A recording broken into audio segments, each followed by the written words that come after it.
언제 봐도 좋은 방송, 누구랑 봐도 좋은 방송. 안녕하세요, 호감게임TV의 호감입니다. 오늘 여러분들과 함께 플레이 해볼 게임은요, 인류 문명 발전에 지대한 공헌을 한 이과 최고의 학자들이 지력과 무력을 사용해서 신에게 도전을 한다는 대전 격투 게임입니다. 게임의 제목은 사이언스 컴뱃. 그럼 어떤 게임인지 플레이하면서 이야기를 계속 해보도록 하겠습니다. 그럼 출발합니다. 이 게임은 인디 격투 게임입니다. 인터넷에서 무료로 즐기실 수 있고요. 게임의 링크는 밑에 더보기란이나 댓글로 남겨놓도록 하겠습니다. 우리가 플레이할 수 있는 캐릭터, 과학자분들한테 캐릭터라고 하니까 조금 죄송스럽긴 하네요. 캐릭터는 모두 8명이고요. 그림만 보면은 긴가민가 한데 이름을 보면 아하, 누군지 바로 알 수 있겠죠. 이 게임의 유일한 홍일점이네요. 퓨리 부인도 등장을 합니다. 지금의 인류가 있는 거는 진화를 했기 때문이죠. 종의 기원 찰스 다윈으로 신에게 도전을 합니다. 게임을 로딩하는 중간에는 이렇게 명언이 나옵니다. 진짜 있는 명언이에요. 첫 상대는 아인슈타인입니다. 손에서 레이저를 발사를 하죠. 조작키는 방향키를 사용하면 되고요. 버튼은 약한 히트 W, 강한 히트 E 두 개를 사용합니다. 캐릭터마다 두 가지의 필살기 공격이 있습니다. 다인 아저씨는 진화 펀치 펀치를 3번 앞으로 뻗는데 한 번 뻗을 때마다 진화를 하면서 주먹을 뻗고요. 대공기가 있습니다. 회색 가지 나방이라고 하는데요, 나방이 나오면서 공중 공격을 합니다. 공중으로 올라갈 때 회색에서 검은색으로 색이 점점 변하죠. 한판 2선 승제가 아니고 단판승입니다.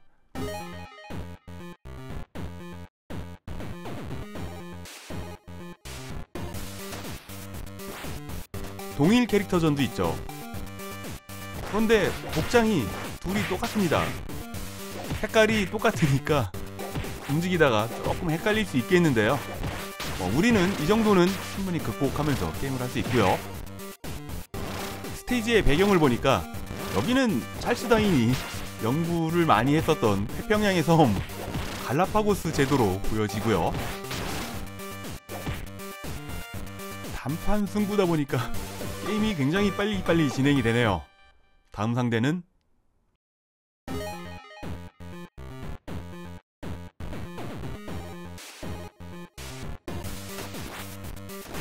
퓨리 부인입니다.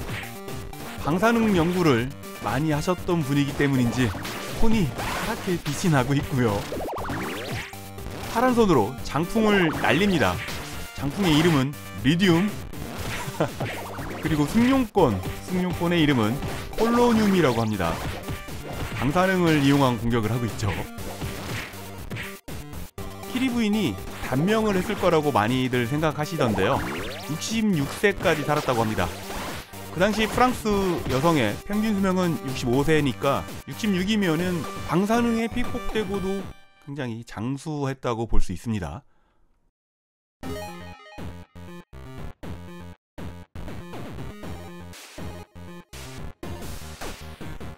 이번 상대는 니콜라 테슬라. 미국의 테슬라 자동차 아시죠? 그 전기차가 이분의 이름을 따서 만든 회사입니다. 전기공학에서 굉장한 큰 업적을 남기신 분이고요. 에디슨의 직류냐, 테슬라의 교류냐, 이걸 가지고 한참 싸웠다는 거를 어렸을 때 책을 읽어서 알았는데 교류의 승리로 끝났기 때문에 지금 우리가 사용하는 전기는 교류죠. 왼손잡이의 키는 188이었답니다. 굉장히 큰 편이죠.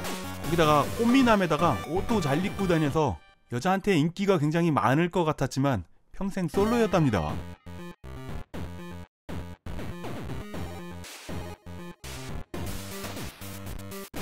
이번 상대는 유치원생들도 알만한 그 이름, 아이작 뉴턴입니다. 뉴턴 하면 사과를 떼놓을 수가 없기 때문인지 기술에도 사과가 등장을 하고 있고요. 기술명도 그래비티, 중력이랍니다. 배경에는 사과나무가 보이는 거죠. 원거리 공격으로는 프리즘 빛을 무지개 색을 발사를 하고 있습니다. 뉴턴은 수학이나 물리학, 천문학 뭐 이런 쪽으로는 그냥 최고의 정점을 찍은 인물이고요. 당시에 88세에 돌아가셨다고 합니다. 정말 장수하셨죠. 그리고 돌아가실 때는 지금 화면에 보시는 것처럼 편안하게 잠을 자듯이 돌아가셨다고 하네요. 이번 상대는 기원전에 태어나신 분이네요. 피타고라스. 대공기 공격을 하는 듯한 삼각형을 그리면서 우리에게 공격을 하는 기술이 있습니다. 기술의 이름은 피타고라스의 정리. 지금 사용한 10개의 구슬을 날리죠. 이 기술은 테트락티스. 만물의 원리는 수라고 주장을 한 분이시고요. 철학이라는 말을 제일 처음 사용한 분이고 자신을 철학자라고 부른 최초의 사람이기도 합니다.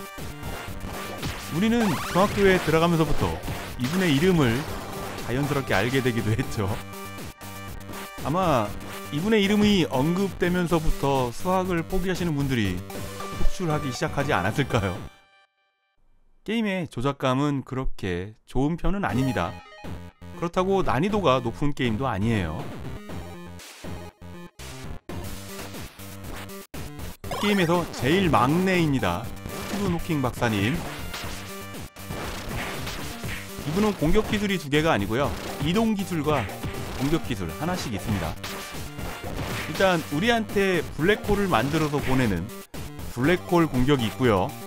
이겁니다. 블랙홀로 우리를 공격하고 순간이동을 하죠. 웜홀이라는 기술입니다. 아이고, 게임이 너무 일찍 끝났죠. 어렸을 때부터 장애가 있었던 건 아니고요. 대학원생일 때 루게릭병이 발병을 한 겁니다.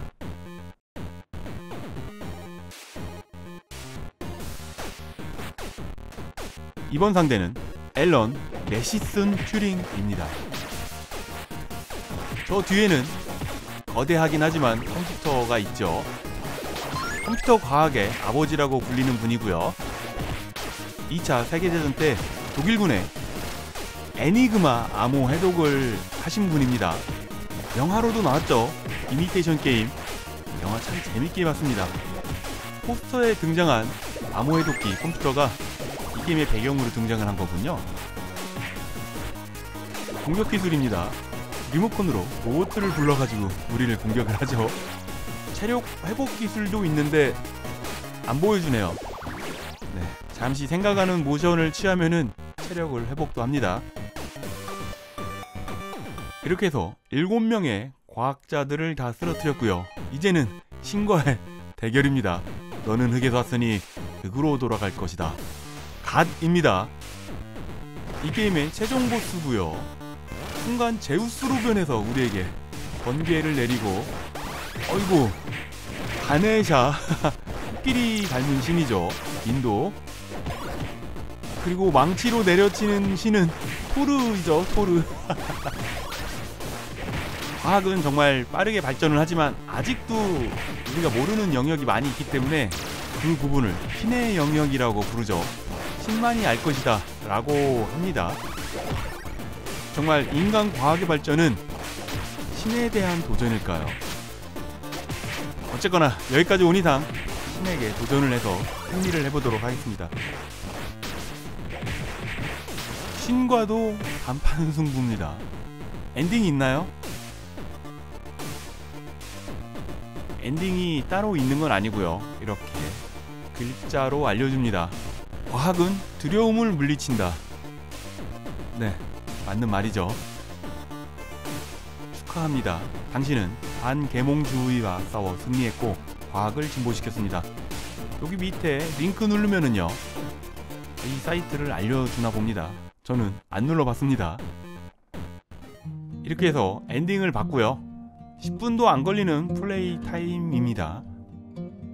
이 게임은 기술이 있지만 잘 맞지를 않아요. 맞아도 맞는 느낌이 잘 안 나고요. 타격감이 없다는 거죠.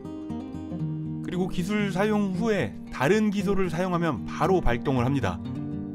모션이 큰 기술 사용하고 나서 바로 캔슬 가능하다는 얘기죠. 그리고 구석에 몰아놓고 약손 짤짤이 잘 통합니다. 기술 사용하는 것보다 약손 짤짤이가 굉장히 아프고요. 마지막 판 신도 약손 짤짤이가 통하더라고요. 어릴 적에 공부하시면서 아, 내가 이 사람 때문에 고생을 많이 했어, 그 과학자가 이 게임에 등장을 했다면 한번 혼쭐을 내주시는 건 어떠실까요? 이렇게 해서 우리는 과학자분들과 함께 신의 영역에 도전을 해보았습니다. 오늘도 귀중한 시간 내주셔가지고요, 호감게임TV를 봐주셔서 정말 감사합니다. 호감게임TV를 봐주시는 모든 분들 언제나 하시는 일 술술술술 풀리기를 제가 늘 바라고 있는 거 아시죠?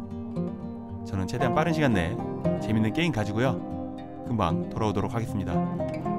약손 짤짤이 정말 잘 통하죠? 다음 영상에서 뵐 때까지 지금처럼 늘 건강하시고요, 금방 올게요. 감사합니다.